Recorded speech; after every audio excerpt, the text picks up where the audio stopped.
멋지게 구해주고 공주님 안기도 해주는데 자신을 구해주던 현우를 계속 떠올리며 많이 안 좁아도 안고 있을래? 네가 제일 아까워. 이제 혜인과 현우의 본격 로맨스 다시 시작.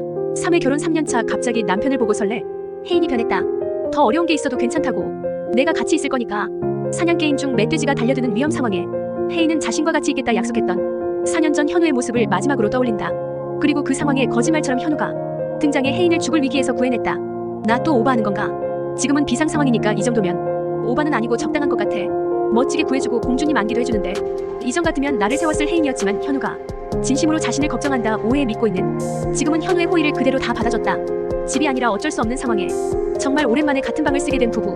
현우는 그 상황이 부담스러워 회피하고 싶어 하지만 혜인은 덤덤하게 씻고 오라 하는데 현우가 씻고 나가지 말까 갈등하는 와중에 혜인은 자신을 구해주던 현우를 계속 떠올리며 스스로 회상하지 마라 되뇌었다.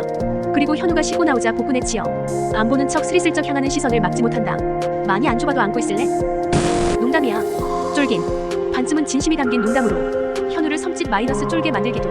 한편 은성은 그저 잘나가는 투자 전문가인 줄만 알았는데 걔를 총으로 쏘려고 하는 등 이상한 모습이 보여지는 게 사이코패스가 아닌지 착한 역할인 줄 알았는데 아무래도 악역인 듯하다. 그리고 혜인을 골탕 먹이려는 마담 뚜와의 연관성까지. 혜인은 희귀병 외에 음모와도 싸워야 하는 신세임. 혜인은 해외 여러 곳에서 치료가 가능한지 알아봤지만 어렵다는 답만 줄줄이 나오고 페르키나 1조 원 클럽, 사놓은 섬, 옷, 여러 컬렉터들을 두고 가야 하는 게 아까워진다. 네가 제일 아까워. 하지만 현재 가장 아까운 건 현우였다. 집인데도 혜인의 착장은 고금이 뿜뿜. 혜인은 3년 차에 남편을 보고 설레어하고 남들의 사연에 공감하는 자신의 모습에 낯설어한다.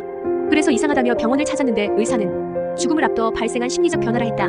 이에 혜인은 자신이 죽을 위기에서도 여러 번 살아남았다며 기적을 외쳤다. 사업 때문에 계속 은성과 만나야 하는 혜인. 은성은 멧돼지가 나타난 위험한 순간에 현우가 뛰어들까 망설였단 얘기로 흔들렸는데 혜인은 그런 말 하나에 흔들리진 않았다. 너랑 그 사람의 차이가 그런 거겠지.